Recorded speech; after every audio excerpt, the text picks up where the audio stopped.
Pauwi na po kami. Sineset up na nila yung kalabaw.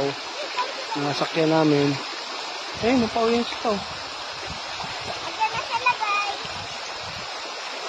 May bayad pala entrance 50 pesos isa. Tapos sa cottage is 200 pesos. Tapos sa kalabaw naman 500. Balikan na yun. 4 na tao sa isang... 4 lang na tao ang pwede isakay sa kalabaw. Tapos ay 5. 4 lang tayo nakasakay dun sa isang kalabaw. At yung iba, 5. No choice sila. Baka may bata. Kaya 5 sila. Hello! Ate Princess Bibis na! Ba't nandun pa yung magnanay? Ano yung kalabaw, kinukuha na.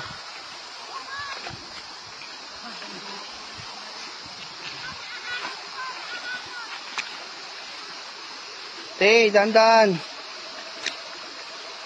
Bilisan nyo naman! Ang babagal!